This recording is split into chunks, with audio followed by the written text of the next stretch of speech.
everybody. Welcome to the Talking Disney podcast. This is the show where we talk about the Disney canons. We have the random number generator tell us which Disney canon classic we are talking about. It's a lot of fun. I'm film critic Rachel Wagner, and Stanford is here. Hi there. And today we have a very special guest with us. We have Andre from the Formal Review here with us. And Andre, thanks so much for coming on and talking Disney with us. Thanks. I'm glad to be here. It's glad to actually be a part to talk about animation. I don't talk about it that much, so it's good to talk about it, especially Disney. So I'm glad to be here. Can be fun. So glad you're here. Yeah. So why don't you tell our audience what you do on your blog and kind of how you got started writing about movies? So I originally, years ago, I had a YouTube channel, but then that just ended up not working out, and I had to kind of restart because I didn't have the time to do it. So I started writing my movie reviews, and then over the course of time, I started doing a podcast on that, and now kind of just doing more analyses and more, I guess, looking into movie messages and how movies can beat the test of time and stuff like that. So yeah, mostly I do that on the podcast. Every now and again, I'll contribute to a few websites. And that's whenever I have time to do it. So this is just kind of a fun little hobby and thing that I like to do. Yeah. So what's some of your favorite movies that you've reviewed? I guess some of my favorites are kind of more classic, some would say cinephile type of movies, but I really, really like them. Like the original Blade Runner is at the top of my list. The first two Godfather movies, it kind of goes back and forth between which one I like more. That's a hard one, isn't it, to choose? Yeah. They're both so good. Yeah, exactly. And then I also like a lot of Kurosawa films, such as Rashomon, Yojimbo, and then going into more animation. I guess my favorite, at least I'll say my favorite Pixar, because that's the only one I can think of right now, is Coco, personally. So nice. We love that. Yeah, absolutely. Yeah, randomly, one of the first movies that Stanford and I saw together was The Godfather. You remember that? Yes, absolutely. Turner Classic Movies. Yeah, that's right. Big screen classic series, my fave. Yeah, we saw All About Eve first. That was our first time we ever met, was watching All About Eve. And then it was just a couple months later that we went and saw The Godfather. Yeah. I think it was the first time I had seen it on the big screen, too. Yeah, I just only seen it on TV. So, well, very good. So great. Love classic cinemas. It sounds so great to have great movie aficionado. Yes. So today we are talking about Alice in Wonderland. It's now for something completely different. Yes. It's the 13th release from Walt Disney Animated Studios. It was released in 1951, of course, based on the classic Lewis Carroll novel, and with Alice going into Wonderland and her adventures. And it's an interesting film to talk about because Alice in Wonderland is such a pivotal story in the career of Walt Disney. So it kind of goes beyond even just this film, because his early shorts were Alice Through the Looking Glass. And he wanted to make a feature film version of Alice in Wonderland even as early as Snow White. But they, went up with Snow White.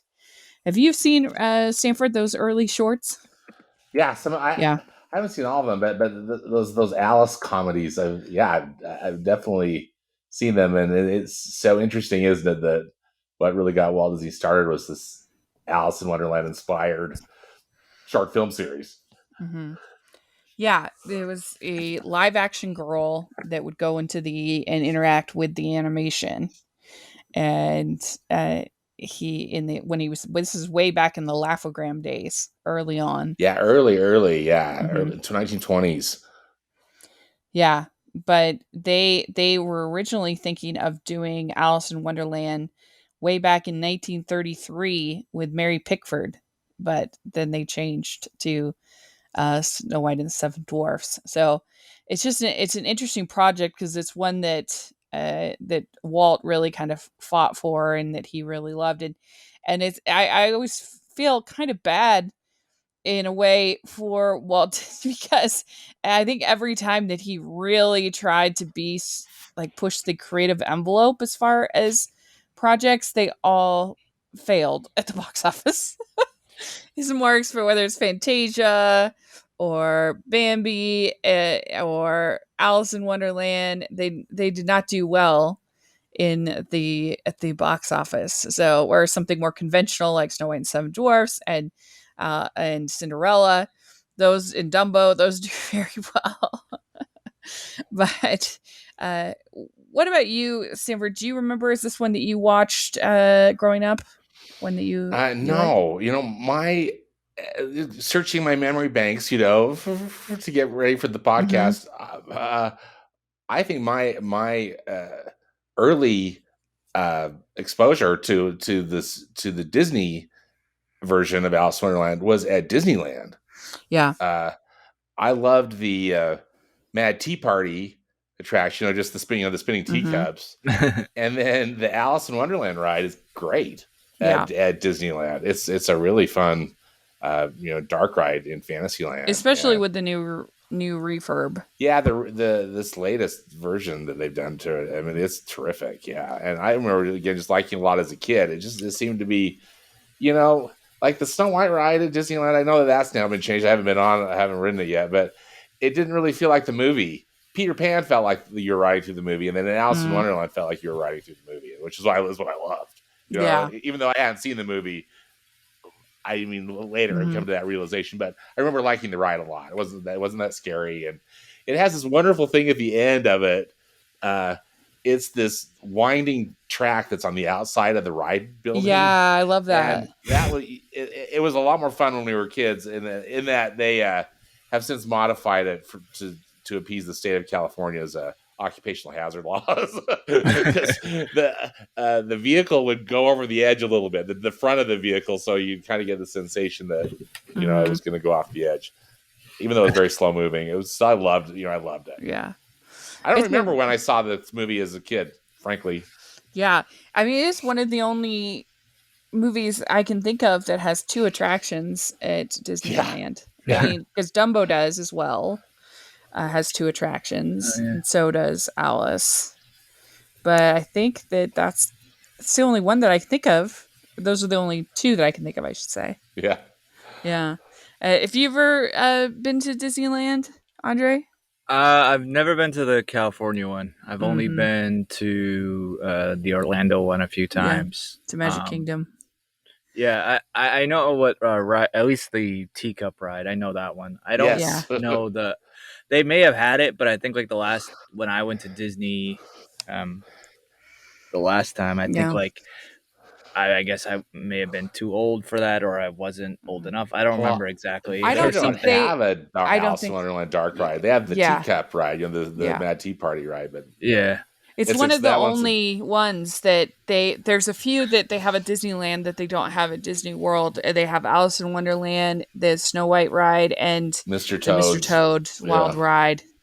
Huh. Uh, and there's a few other little ones, but yeah, I agree with you on that. I do remember riding the teacups, of course, and this is not one that I remember watching a lot as a little girl. I think I thought it was a little too scary, especially the Queen of Hearts, very scary. But I definitely appreciated it more as an adult. This one. What about you, Andre? Is this one you watched growing up? Um, I guess not adamantly, but I do remember Mm-hmm. watching it. It was, I think, one of the ones that we used to have a VHS copy of. Because, Mm-hmm. like, I mean, this is kind of around when my parents were kids. not to age my parents at all, but that's about when this movie kind of came out. So there was Yeah. like some Disney movies that they watched that's the reason why we had it. And I think like especially Mhm. with this one, with my mom being more of a English major, Mhm. and more into like English literature and stuff like that, she decided like this is a one of the, I guess, biggest Disney movies that's like Mhm. directly from like a book, especially from back then. So yeah, I remember watching it. I remember the iconic stuff, like you said, like the Queen was scary to me as a kid. I don't think attached myself to it aside from like the Cheshire Cat. I thought was cool, and then uh, the Carpenter and the walrus story. Like I like that part, but the Mhm. rest of it, it never really. I guess um, it Yeah. wasn't my favorite Disney movie by far. Mhm. Yeah. Have you read the book, Sanford? Have you read the Yes, and I think that's and I'm trying to remember. At least I've read one. I think there are two books, if I'm not Yes. mistaken. I've read Hmm. the initial one. I think Mhm. Alice Through the Looking Glass is called. Yeah, Is that am I saying that right? And it I was think many so. moons ago for school. I Yeah. read it in school, and Right. that's I think what piqued my interest to finally watch the whole movie. Yeah. But yeah, And and I liked the book. I thought it was weird, but I liked it. yeah, and there's been so many versions of Alice in Wonderland over the years. It's kind of like Cinderella in that Yeah. aspect. If you want a really great series, our friend Jonathan North, he has a Wonderland Wednesday series where for a long time he did a different version of Alice in Wonderland every Wednesday. And so I'll put a link down to his channel in the description. People should check it out. There's just so many different versions. It's unbelievable. But I think that this is my favorite version. There's, like I said, there's so many different versions, but I really like the way that this version frames everything around the idea of nonsense and the experiences of Alice in Wonderland become kind of an experiment. She starts out the movie talk. She's bored. She says, "In my world, the books would be nothing but pictures." And he says everything would be nonsense. Everything would be what it is because it would be what it isn't. And so he sets up this question of whether nonsense is better at the beginning of the movie. And I think that does such a good job of framing and kind of giving a purpose to the story. Because otherwise it would just feel like complete randomness. But since she's in a world of nonsense, and she said at the beginning that nonsense is better, I think it helps a lot. Hmm. Yeah. Do you like that? What do you think of that start, Andre? The beginning. Yeah, I actually rewatching it yesterday for this. I There was a lot more that I noticed, like I guess as an adult, like that I get that I guess type of stuff like you mentioned already. Like I think like that sets it up really well, and kind of even I guess makes it a more serious tone when it's thinking about how ridiculous like things do get. But at the same time, you can kind of see some of the adult messages that they're trying to put Hmm. in the film, when it comes to just like a young girl growing up in a way. Yeah. And I think like creating this like world is one of the things that obviously a lot of kids do. Like you have this random imagination, but like when you really look at like the psychology of it, I know there's a lot of like these worlds, there's real life, I guess, Hmm. application to any like imagination. There's some inspiration from somewhere. So like Yeah. you see like the scene with the caterpillar with the crocodile, like how to properly pronounce it. Obviously there's a little bit of a twist on it, but that like is a whole thing of, I guess, quote unquote, being a proper lady and being able to enunciate well and all that. And these types of themes obviously were in the original story. And I think that whole idea is kind of really cool as an adult to rewatch it because you see those types of things. but as a Mhm. kid, I mean, I didn't catch on to any of that, and Mhm. I really did enjoy seeing it, and but also it's not like, I guess, too heavy on the adult themes because it Mhm. is a kids movie at the end of the day. Whereas, like, I know there's a lot of other Disney movies that are kind of a lot more dark, um, such Mhm. as the, Pinocchio I know can get Right. really Yeah. dark at times, and Yes. it's Oh kinda yeah. creepy, but this one does dial into it a little bit, but it's not over the top. Mhm. Like, there's obviously some themes such as the smoking tobacco is very much a thing in this movie that obviously Mhm. nowadays animated characters wouldn't be smoking as much as they did in this, but Mhm. yeah, I really liked how the movie kinda starts off showing, like, kind of a true innocent child that, really sets the stage for the Mhm. world that we enter, as the movie goes on. Yeah, and if you think about similar movies like this, like Spirited Away, kind of where you're diving into Mhm. a fantasy world like this, I think that it really helps to kind of have the framework of of what we're experimenting with, whether it be the Wizard of Oz, whether it be these kinds of stories. What do you think about that, Stanford? Yeah, I agree. Well, with both your the excellent comments from from you both. Uh the setup I think is really good Yeah. for that. The way that they chose uh, to do it. I Mhm. think it frames it well, and again, I don't think I picked up on any of that as I when I watched it as a younger version of Right. myself. But this particular rewatch. That really rang true. What also was interesting to me too about the intro that I just hadn't picked up. It was just how gorgeous the animation is. Yeah. Mhm. Uh, because I just what's stuck in my brain is just how the wonderful stuff you see in Wonderland, and the wonderful Mary Blair inspired colors and area, that I just love. But that English countryside, I just wanted to go there. I mean, wasn't Yeah. that field of daisies just like spectacular? That Alice lies down in, and everything about it, that tree she's climbing in, Mhm. and yeah, I just And the those little those isn't it buildings in the Dana distance, and and the cat named Dana, right? Mhm. Dana. That is so cute. yeah, S- Yeah. the cat is cute, which is Mm. saying something for me because I'm not a cat person. Yeah, No, but it's a really cute cat. yeah, and I think we can all relate to that feeling of when you're a little kid and you're kind of bored. You're like, "Ugh, I don't want to listen to all this. I just Yeah, go. It's not interesting." Right. And I think we have to talk about Catherine Beaumont, the voice of Alice, and she also actually they did a lot of the filming of it, and the animators referred to filming that they did when they were animating. And she said, when she became a Disney legend, she said, "When I look at the film now, I can recognize some of the movements. It's a little like seeing myself 30 years ago. I can see some of the mannerisms I used, which the animators captured to give the characters a naturalness of movement." And I love her vocal performance in this. I think it feels very genuine. Mhm. yeah, I agreed. Hmm. Yeah, I and of agree as course, well. she would go on to then voice Wendy in Yeah, Peter Pan as Yeah. well. So that's fun.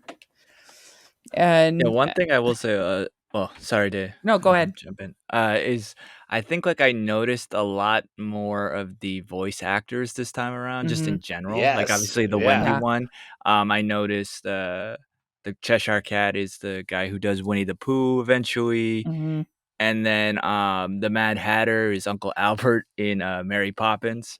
Hmm. The Yeah. especially that one, I didn't recognize, and I was then when I was listening this time around, I was like, "Whoa, that's definitely Uncle," which is kind of funny because in that movie, obviously, he's also a character that is, not crazy, but, like, in a kind of hilarity scene and drinking tea a lot of it. So it was just Yeah. kind of a weird, I guess, similar type of scene that, and I Hmm. didn't realize that. So that was kind of fun on The this rewatch. yeah, the Queen of Hearts is Miss Jumbo in Dumbo. Oh, Verna Felton does a ton of voices, the early voices. She's also Flora in Sleeping Beauty. Oh, From the thing. Yeah, she's amazing. She's Aunt Sarah, the worst in I Lady know. Tramp. The worst movie villain. One I hate her of so them, much. and Sarah. So her curiosity is inspired when she sees the white rabbit, and the white rabbit is late, very, very late. So she follows the white rabbit, and we see her floating down the rabbit hole. And I really do love that whole sequence of her, hmm. of her sort of falling with style, as Buzz would say. And I think I couldn't find it, but I thought I read that there's more songs in Alice in Wonderland than any other Disney Yeah, film. the count I read was 19 Hmm. songs, and there were up to 30 songs. What I had read in my research in the development, of the Yeah, film, and they cut some Wow. out, like most of them which are is short. crazy. Most of them are like 30 seconds, like not long, Yeah, but it has a ton of tons of extras. music. And I guess they didn't release a soundtrack for a long time because of various disputes within uh, the very Disneyland Records and the other companies Oh, that they were had some involved. rights kind of Yeah, issues I or guess there something, were some or yeah, problems. interesting. Hmm.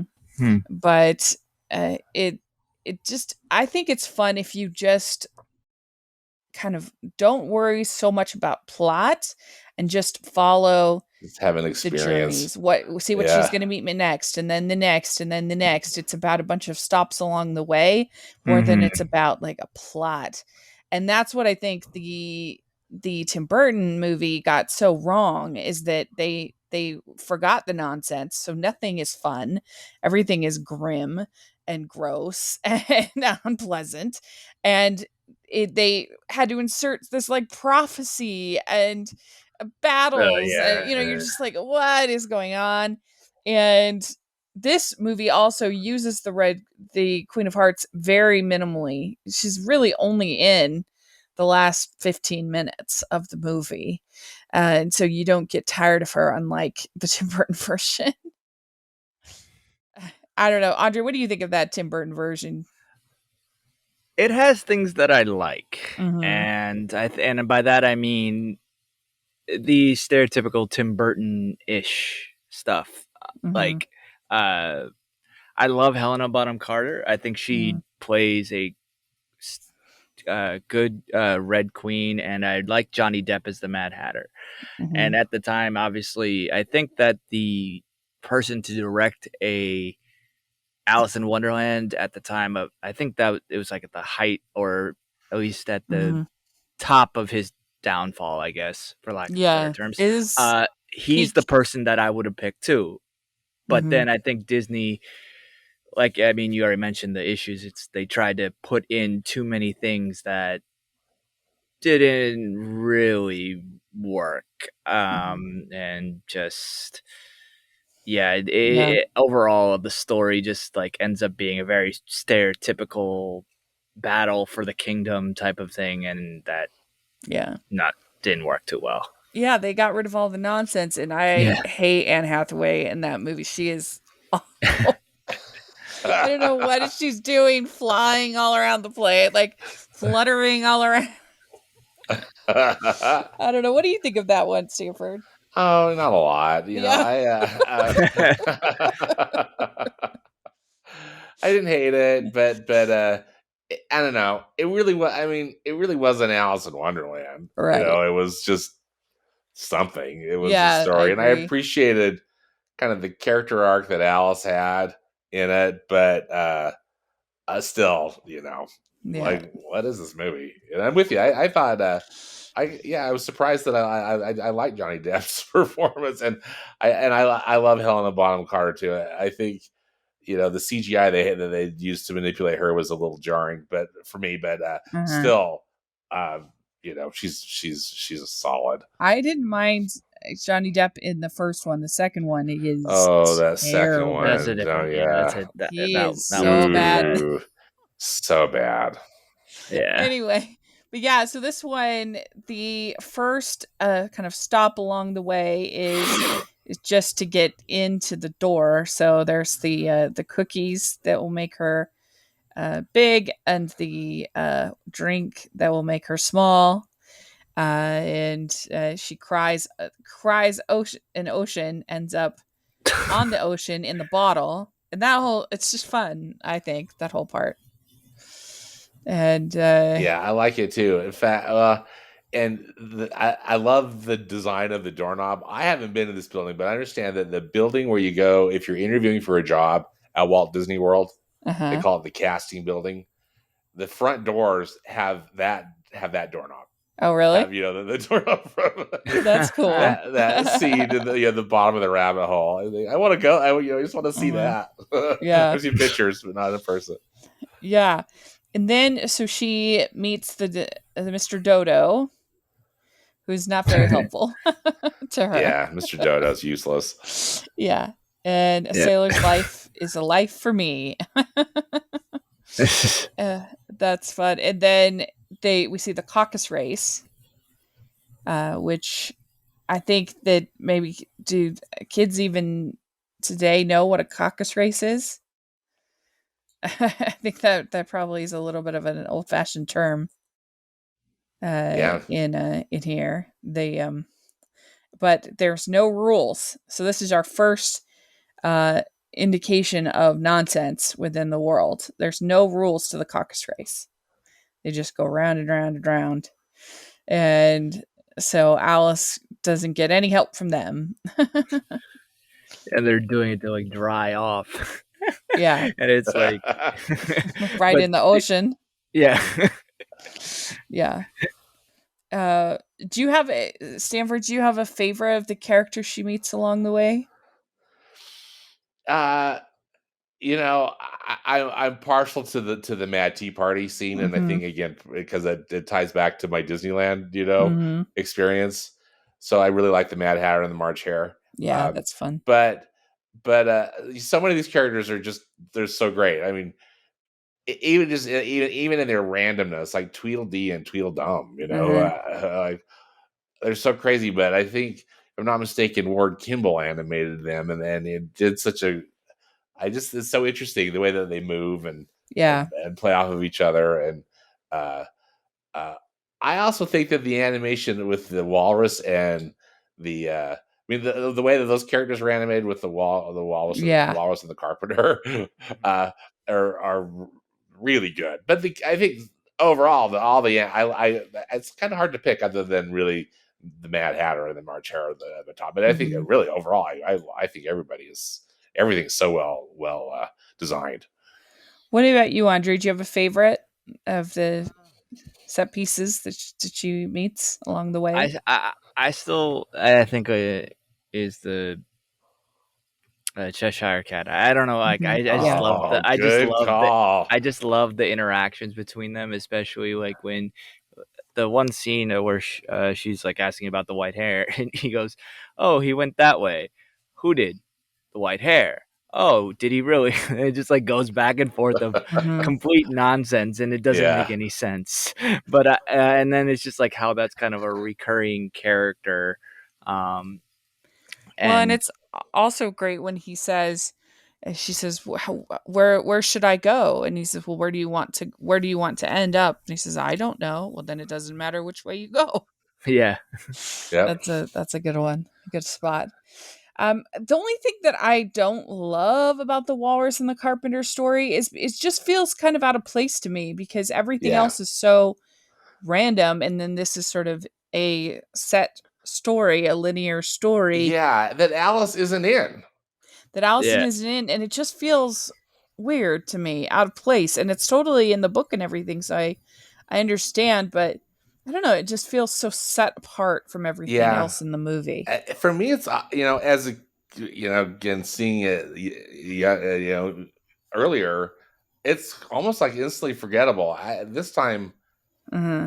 I was pleasantly reminded. I was like, oh yeah, this is in here, and I, so I think I was able to enjoy it more, you know, as an adult watching it. But still, I hear what you're saying. Yeah, I mean, what's the big lesson from the walrus and the Oh, carpenter? none. So he eats all the oysters. Yeah, those cute little oysters. Yeah, They're so cute. the oysters are eaten, everyone, and so the lesson is not to believe the walrus. I don't understand exactly what the lesson is from the story. I think it was just don't be curious. I think. Oh yeah, yeah, because she's curious. Oh, that they so the oysters are curious. Is that right? That's I think what they were trying to get across. I wouldn't say that they were overly curious. They were just like invited to go for a walk, and they're like, okay, yeah, sure. But like I didn't like get that they were curious at all. Yeah, I guess because it's But the walrus and the carpenter, or the story of the curious oysters. yeah. You're right. Yeah, Yeah, so that's I it. think yeah, you're right. Yeah, you're spot on. And to me, though, it also just feels like it's just another nonsensical stop in the Hmm. Yeah. story. Yeah. But it is weird in that these other stops, it's Alice interacting with these Hmm. nonsensical characters or environments, Yeah. So and you mentioned Mary Blair, and I think we definitely want to talk about her. So she was an animator that worked for Disney, and she's a lot of people would know her from It's Small World. That she was very involved in creating the style, but she was also very involved in this film. And one of her trademarks is a very geometric design. And if you look at like if you look at the Queen of Hearts, her dress and her was almost all made of either of hearts or triangles. And throughout this whole movie, everything is there's a lot of triangles in the Hmm. designs and real geometric designs. And she is really an incredible artist. She, like I said, it's a small world. She was really involved in things at Disney World. If you go to the Contemporary Resort, you can see it. They have a giant mosaic that she made. oh, I Uh, love that. yeah, which is Yeah, beautiful. And she was great. She was involved with Alice in Wonderland, Peter Pan, Song of the South, and Cinderella as far as her animation. it really, yeah, her work really shines through. I think often she is credited in the like in the opening credits of these films as being a color stylist, Hmm. and uh I think so much of her work was like at least of the things I've seen in different animation art books are it's almost like it's concept art, even like before a Hmm. storyboard. She was just kind of giving ideas of what certain scenes or certain shots might look like, and they're all just beautiful. I just love Hmm. looking at her work, and it's just so wonderful to see her influence play so much into the final film of Alice in Wonderland. Yeah, and we don't see even today. We don't see a ton of female animators. We're starting to see more and more and more, but it was for a long time they were only in the ink and paint departments, whereas was more of the departments for women. So it's really cool that someone like Mary Blair, uh, and there's others as well, but that she made such a name for herself with her art, Yep. whereas it definitely wasn't easy to do so at that Hmm. time. So it's pretty neat. So then, after the walrus and the carpenter, is when she is in the rabbit's house, and she goes in to find gloves, but then she ends up eating the cookie and becomes large. And Like really, really large. and so then Like trash the house large. yeah, and the rabbit freaks out and recruits the lizard with a ladder. And he says, "You're a lizard with a ladder. Please help me." He says, "We'll smoke the blighter out." Yeah. And I think that that's kind of a fun scene. Do you know who the lizard Enjoyable. reminded me a lot of? And I wondered if the animators had any influence. But in The Rescuers Down Under, Oh my gosh, yeah. he reminds Yes. me of that. And I can't remember what the name of that Australian animal is that they were animating. But I think the character's name is Frank. That sounds right. Does that sound right? Uh-huh. But anyway, his actions and his face look a lot like that. I just have wondered what you thought, and Yeah, I can see that. and if the animators Yeah. took any influence, had it, if it influenced them all, who knows? But it reminded me of it. I can see that. Yeah, definitely. And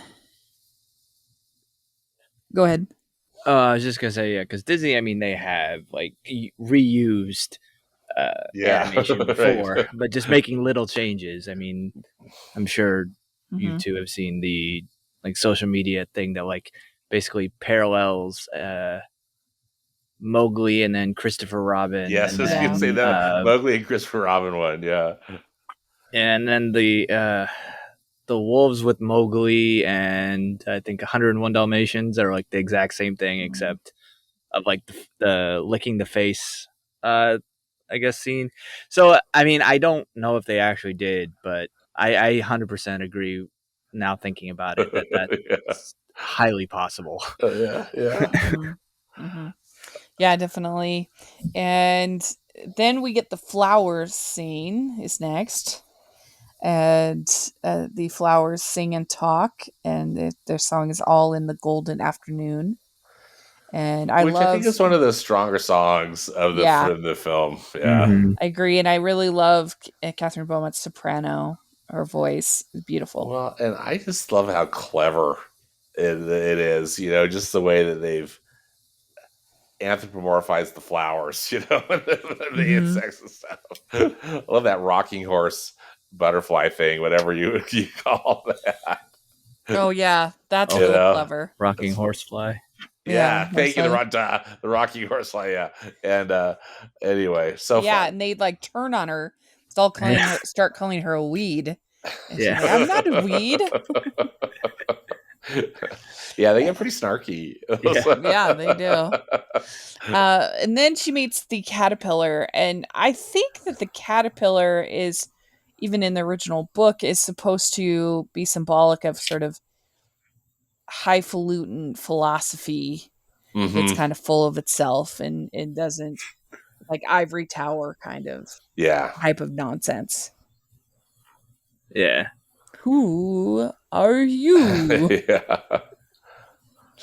And I think that that's probably one of the more relatable as far as all of this is a sort of nonsense philosophy that we still get to this day. Mm-hmm. I think it'll always be among us. Mm-hmm. And then the Cheshire Cat, if you don't know where you want to end, it doesn't matter which way you go. And I think Henri brings up such a good point because the Cheshire Cat, just the way it's animated too, how it cuts to Alice and then it cuts back to the Cheshire Cat, and just the way that the stripes through, I mean, everything about it is so much fun. It's so clever, so great. And she says, I don't want to go among mad people because most everyone is mad here. I'm not all Right. there myself. Which, so now she's getting a taste. She thought she wanted all nonsense, but she's already starting to realize, nope, that's not what I want. Yeah. And she ends up saying, this is the stupidest party I've ever been a part of. It was the very merry birthday to you. My favorite. Yeah. The teacups ride is fun at Disneyland. It does make me a little motion sick. So Well, I just love how they've themed it. Mhm. They've got those paper. I mean, they're made out of metal, but the Mhm. paper lantern designs over the ride, and then Mhm. the little hut where the ride operator looks like it's straight out of the movie. They've got that wonderful background music from that scene, at least is wonderful to me. There, the right anyway. It just feels like you're in the movie, and I really love that part Mm-hmm. about it. Yeah, Yeah. it's fun. Yeah, there's a couple things I like about this scene. I do really love that music. The do do do do do do Mm-hmm. do do do do. It's very catchy, and I also like the way that they keep saying "clean cup, move down." Yeah, move down, move down, move down. Yeah. And the poor dormouse, he just gets worked over. Yeah. He's just hammered. Yeah. I have an excellent idea. Let's change the subject. I don't know. What do you think of this scene, Andre? I mean, it's I think obviously one of the more famous scenes in like the entire movie because like I mean it's fun like you guys were talking about. It's just crazy. Like Mm-hmm. there's no real point to it like aside just from just madness, which obviously Yes. the Yeah. Mad Hatter and the Yeah. March Hare are perfect for, and it's just a lot of hilarity, honestly, and Mm-hmm. that's what makes it a joke. I mean, you think about what an unbirthday is. It's every other day of the year that's not your birthday.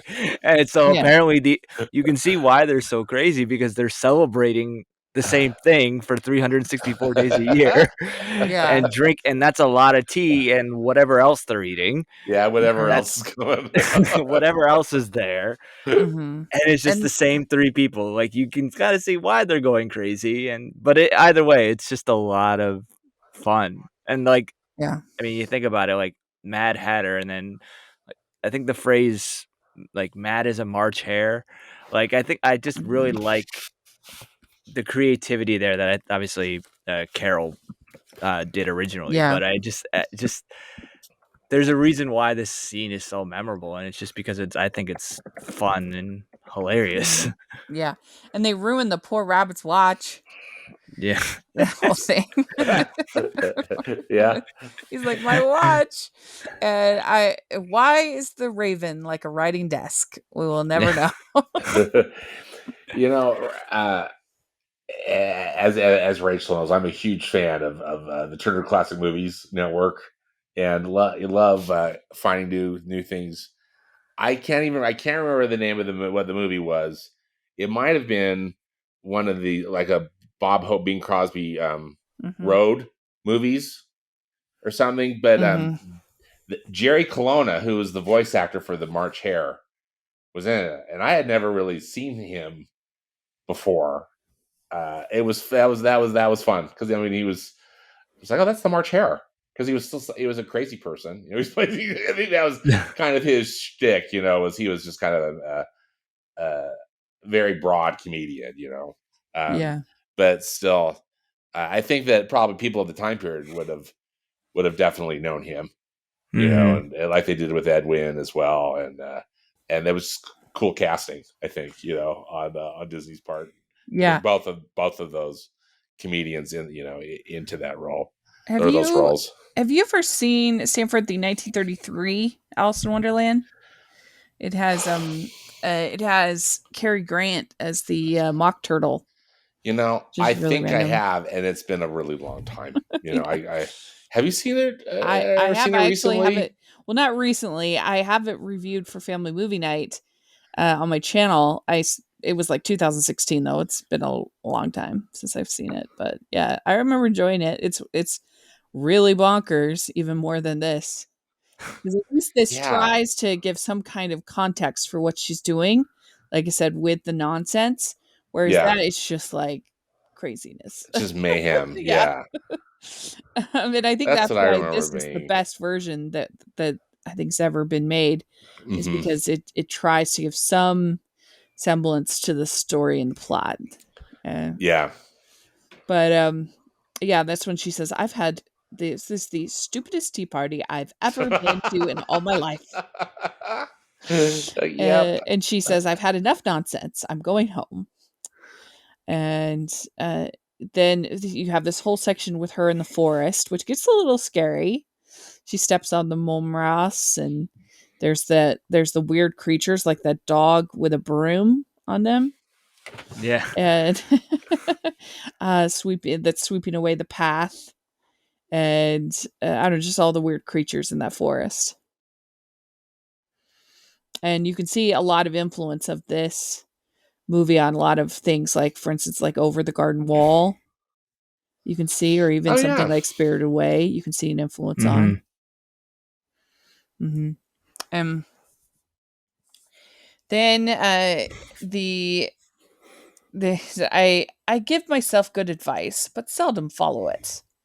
And so then there's a whole song, the Very Good Advice song that they do. Yeah.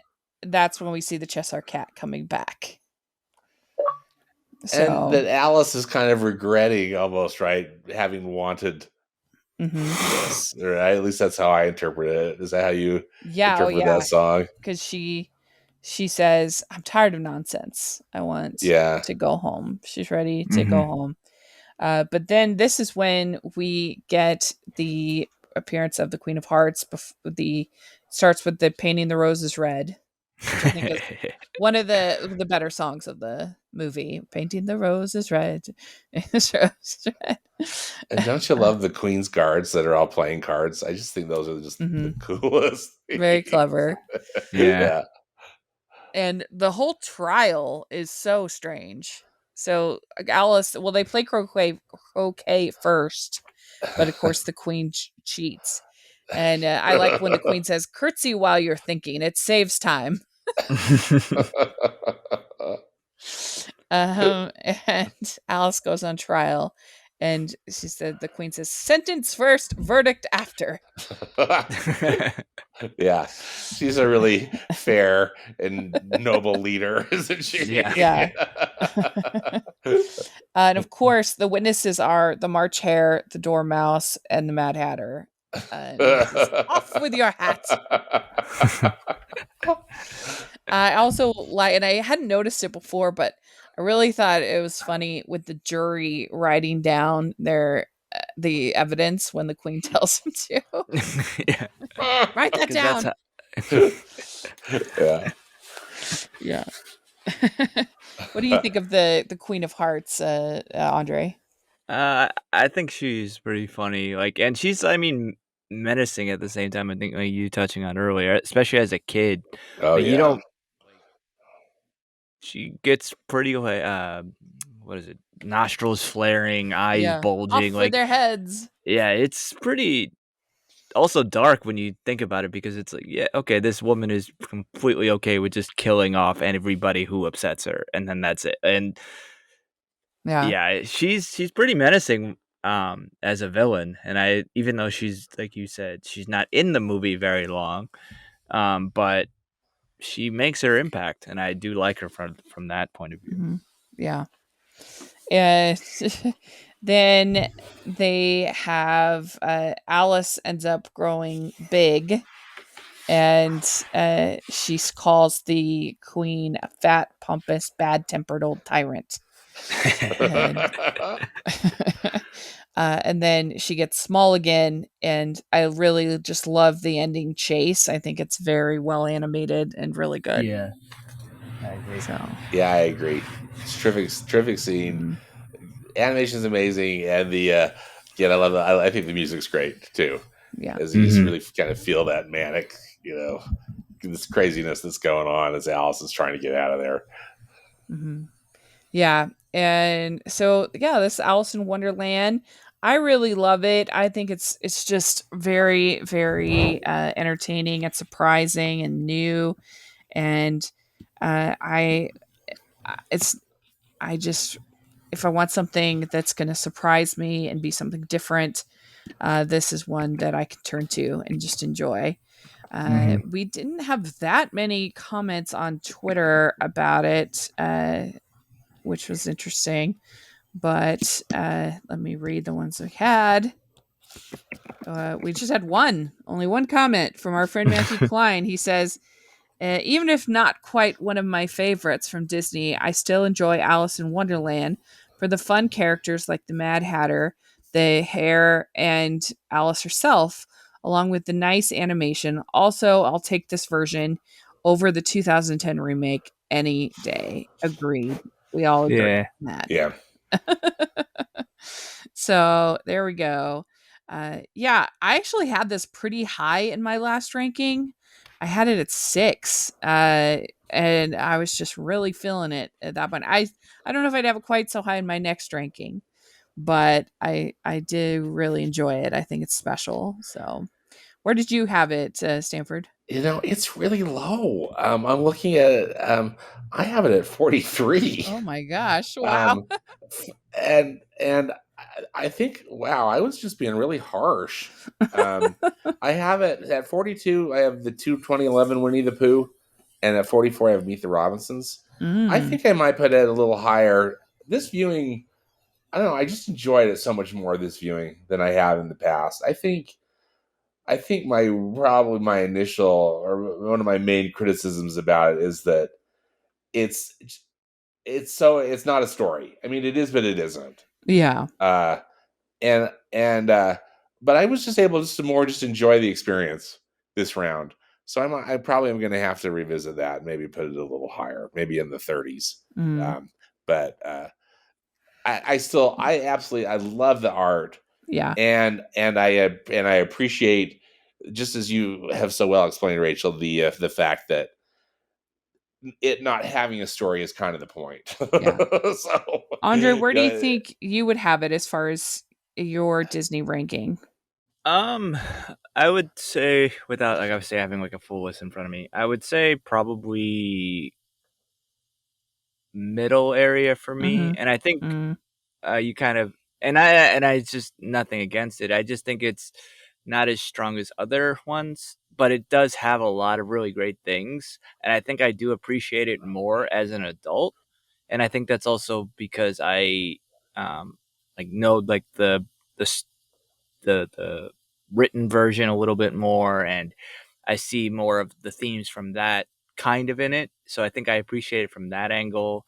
And like I mean, you guys talked about it already. The colors on this, like on this rewatch, I really, really mhm. realized how vibrant a lot of this movie is, and it looks really, really fantastic. So I think it would come up a little bit, but I think one of my main criticism, I think honestly, is the ending. I think it's kind of like a quick turnaround end, and it's just she wakes up and then her and her sister walk off, and then that's it. So it to me that just didn't. I guess nothing. I guess overall happened to her. Yeah, like I get like the whole thing. It's kind of like a road trip type of story, and how you put it, Rachel, with the how it's kind of a nonsense story anyway. And Mm, I get that. It's just like for me, it's not. It's definitely nowhere near the worst, but I enjoy I think more of a cohesive story more when it mhm. comes yeah, to Disney movies. Well, yes, actually, movies as a whole, but especially in Disney movies. So I think that's why, and that's Mhm. nothing, not a knock against this movie at all. I think it's again a lot more enjoyable, and I would have Mhm. no issues showing this to like any like kids that I may have or anything like that. And one thing I do think about it is that it does hold up really well. Aside from like the smoking thing, which I mentioned already, there's Mhm. not really that much that could be, I think, quote unquote, canceled about this Yeah, movie, which I think is from a movie that came out in 1951. That's honestly saying something. it's true. yeah, oh, Good yeah, point. absolutely. Yeah, we probably should mention that the movie got a big spike in popularity in the 1960s when it became kind of co-opted by the kind of the hippie counterculture, uh, the kind of the trippiness of it, the acid kind of feel of it, Mhm. got kind of adopted by them, and it was really popular to One side of the have, mushroom. yeah, to have Yeah, screenings in exactly. colleges and to have revival, kind of revival screenings, re-airings, and so it got a big boost of popularity then, where when it first came out in 1951, it didn't do all that well. And there's some really cool posters and other artwork Oh from the yeah. 1960s when it was re-released, that is definitely worth checking out. So, Well, very good. Well, we should say the random generator has spoken, and our next feature we're going to be talking about is it's finally happened. We are finally talking about Chicken Little. Oh dear, Oh boy. the day that we've dreaded has It's finally finally arrived. here. We have to deal with it. So, that will be our next episode. Will be on Chicken Little. Have you watched it since it came out, Sanford? Yes, I'm trying to remember. I think it was my last rewatch that I did of the Yeah, Disney canon in 2010 and 2011. yeah. Uh, yeah, I think that was the last time I watched. I haven't watched it since 2016, so it's going to be Okay. very interesting. And Yes. Yes. so that is something to look forward to. But Audrey, thank you so much for coming on and Yeah, talk with thank you, us. Andre. So Thanks great for to having talk me. with you. Yeah, Thank this you so was much for your insights and yeah, it was great to this was a visit. blast. And why don't you tell people where they can find you, social media, your podcast, and everything that you have going You can on? find me on pretty much every social media: Facebook, Twitter, Instagram, and you can listen to the podcast pretty much on also every platform: Spotify, Apple Podcasts, Google Podcasts, pretty much anywhere. I am the most active, I would say, on Twitter and the gram, but you can find me elsewhere too. And if you Great. want to talk about movies, let me know. Great. We'll have that all in the description. Y'all should definitely follow. Stanford, where can people find you? On Twitter, I'm at Stanford Clark. I also have an Instagram. Where I'm pretty active with lots of movie stuff at Movies PAP, which stands for Past and Present, which is also the name of my podcast and blog, which is moviespastandpresent.com. Great. You can find me at Rachel's Reviews, all of our social media, iTunes, YouTube, and on Rotten Tomatoes. So please check that out. Also, make sure you're following us at Disney Talking on Twitter. We'd love to have you follow us over there. And please leave your ratings and reviews if you're listening on iTunes. And if you're listening on YouTube, please give the video a thumbs up and subscribe to our channel. We appreciate that so much. We also have our Patreon group, which is a lot of fun and has watch alongs that you can enjoy with talent and that are really fun, and our Facebook group. So please take a look at that. And we have our merch store, which has hashtag animation junkie shirts. So you don't want to miss that. And thanks so much, everybody. And we will see y'all next month with Chicken Little. Bye, everyone. Wish us luck. Bye. Yes.